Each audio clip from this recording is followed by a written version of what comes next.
Soul എന്ന് കേൾക്കുമ്പോൾ പലർക്കും ആദ്യം ഓർമ്മ വരുന്നത് കെ ഡ്രാമയും കെ പോപ്പും ഒക്കെയാണ്. പക്ഷേ ഈ നഗരത്തിന് അതിനേക്കാൾ വലിയൊരു കഥ പറയാനുണ്ട്. Welcome back to my Korean vlog historic soul.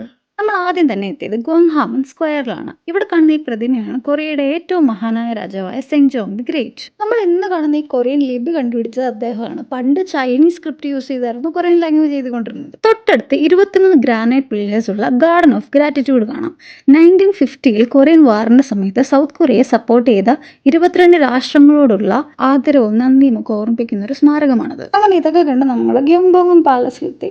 ഈ കൊറിയൻസിന്റെ ട്രഡീഷണൽ ഡ്രസ്സാണ് ഹാൻബോക്ക്. ഈ ഹാൻബോക്ക് ധരിച്ചിട്ടാണ് ഈ പാലസിൽ വരുന്നതെങ്കിൽ എൻട്രി ടിക്കറ്റ് ഫ്രീ ആയിരിക്കും. സിറ്റിയുടെ സെൻട്രലാണ് ഈ പാലസ് വരുന്നത്. അതുകൊണ്ട് തന്നെ ഒരേ സമയം ആധുനിക സ്കൈലൈൻസും നൂറ്റാണ്ടുകൾ പഴക്കമുള്ള ഈ കൊട്ടാരവും അതിന് പുറകെയുള്ള മലയും എല്ലാം ഒറ്റ ഫ്രെയിമിൽ നമുക്ക് ഇന്ന് നോക്കിയാൽ കാണാൻ പറ്റും. ഇത് കഴിഞ്ഞ് അവസാനമായിട്ട് നമ്മൾ എത്തിയത് ബുക്ചോൺ ഹാനോക്ക് വില്ലേജിലാണ്. ഈ പ്രദേശത്ത് 600 വർഷത്തിലധികം പഴക്കമുള്ള നൂറുകണക്കിന് പരമ്പരാഗത കൊറിയൻ വീടുകളായ ഹാനോക്കുകൾ സംരക്ഷിച്ചിരിക്കുന്നു.